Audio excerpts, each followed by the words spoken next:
Shu uy qurilishiga necha pul ketgani qiziqmi? Shu haqida hozir sizlarga gapirib o'tamiz, ketdim. Uyim joyimni deganlar o'ylashinglar mumkin biz hozir Amerikadamiz deb, lekin adashasizlar. Yuqori Chirchiqda ushbu uyimiz amerikanskiy stilda qurilgan ekan, loyihasini esa Bobur akamning o'zlari siz berganlar.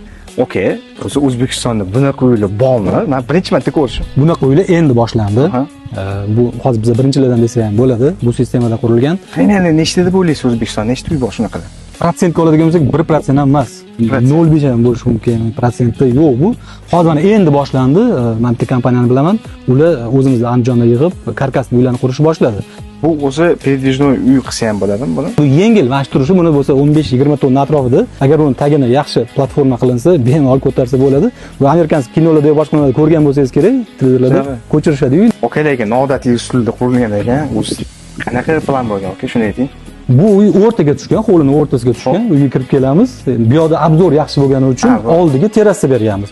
Terrasaning yonida yozgi oshxona bo'lishi kerak, chunki bu terrasaga ishlaydi bu. Terrasa juda ham bog'liq bir-biriga. Uni yonida eshik bor, u ichki kuxnaga kiradigan eshik berilgan. Gap yo'q. Ichkaridan ko'rsak, marhamat, ichini ko'ramiz. Uyga kirishimiz bilan xollga kiramiz. Birinchi etaj 100 kvadrat. Xoll, kuxna, bu yoqda spa zona bor, saunalarga joylashtirilgan, komnat o'ddixasi va birinchi etajda ota-onalar uchun spalni ham berib ketdi. Zina bilan tepaga chiqamiz. Tepada 4 ta xona bor va 2 ta sanuzul joylashgan. Buni endi fishkasi shu obzori juda chiroyli, tog'larga qaragan obzori bor. O'zbeklarimizga eng qiziq savol plus-minus haqida aytsangiz shu uyga. Buni plusi shu yengilligi, bemalol ko'chirsa bo'ladi, tez bitadi. Mana shu 4 oyda bitgan. 4 oyda bitgan. 4 oyda отделкалар bilan bitgan bu. Yana mana shu izolyatsiyasi agar yaxshi bo'lsa, bu issiq sovuqqa juda ham yaxshi. Bu degani ekonom, gazga, tokka, hamma narsaga ekonom bu. Minus tarafi mana shuni agar ursangiz, bu anaqada gips kartonik bilinib turadi. Zinadan chiqsangiz ovozi bor. Bobur aka, mana tez quriladi. Siz 4 oyda qurilgan ekan shu joyimiz. Necha pul ketgan qurilishiga? Bu qurilishiga mana shu 200 kvadratga 80 ming pul ketibdi. Bu hammasi korobkasi, отделкасы hammasi ichida.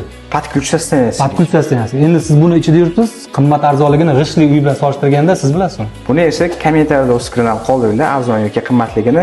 Agar ushbu videomiz 5000 ta like yig'sa, keyingi loyihamizda shunaqa noodatiy usulda qurilgan uyimizni ham ko'rsatamiz. Rubrikani davom ettiramiz. Bu hozirda bizda bunaqa sistemada qurilish boshlaganlar bor. O'shalarning uylarini ham obzor qilib, tushuntirib, yana ham mukammalroq, ko'proq informatsiya beramiz. Charchab qolmanglar.